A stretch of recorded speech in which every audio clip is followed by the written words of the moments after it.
गजरे घ्या गजरे, ताजे ताजे मोगऱ्याचे गजरे. गजरे घ्या. या ना ताई, तुम्हाला कुठला गजरा देऊ? कुठचाही चालेल. मग तुम्ही हाच मोगऱ्याचा गजरा घ्या. आमच्या मीनानं बनवलाय. आमच्या मीनाला मोगरा खूप आवडतो. ती लहान होती की नाही तेव्हा आमच्या घराच्या मागच्या पडवीत तिने मोगऱ्याचं झाड लावलेलं. आज त्याला इतकी भरभरून फुलं येत आहेत. पहिलं फुल मात्र ती देवाला वाहते आणि मग सगळ्या फुलांचे गजरे बनवते. घ्या ना. किती देऊ? हे घे. बघा, डोक्यात माळला की अगदी मोत्याची माळ माळल्यासारखा वाटतोय. तुम्हाला एक गंमत सांगू का? बरीच लोक चांगल्या कामाला जाताना इथं थांबतात आणि तिने घेतलेला मोगऱ्याचा गजरा सोबत घेतात. तो गजरा सोबत असला की काम पूर्ण होणारच असं ते म्हणतात. मी खूप बोलले का? आमचे हे पण म्हणतात तू किती बोलतीस. पण ताई, आमच्या मीनाचा विषय निघाला ना की मी काय बोलते आणि किती बोलते याचं मला बाणच राहत नाही. हे घ्या ताई, सुट्टी घ्या. या ना ताई परत.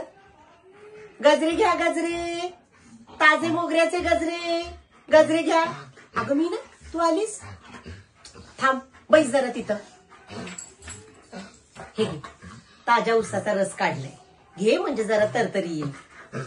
अगं किती धावपळ करतेस. आत्ता जेवण बनवून आलीस ना सगळ्यांचं. त्यात त्या सत्याच्या आपल्या 1000 आवडी निवडी. हिथं आलीस की परत दोन्ही दुकानांवर राबतेस. आता परत जाशील सगळ्या गावाच्या फुलांची ऑर्डर द्यायला. उन्हात अनात फिरतेस, आजारी बिजारी पडलीस तर. तुझी भावंड काय लहान नाहीये, त्यांना पण जरा थोडं काम करू दे. हे बघ, तू अशी आम्हाला आराम करायची सवय लावू नकोस. उद्या तुझं लग्न वगैरे झालं ना की आम्हाला जड जाईल. अगं, तुझ्या लग्नाचा विषय निघाला की मला आनंद होतोच, पण त्याच वेळी माझ्या डोळ्यात का पाणी येतं हे काय मला कळत नाही.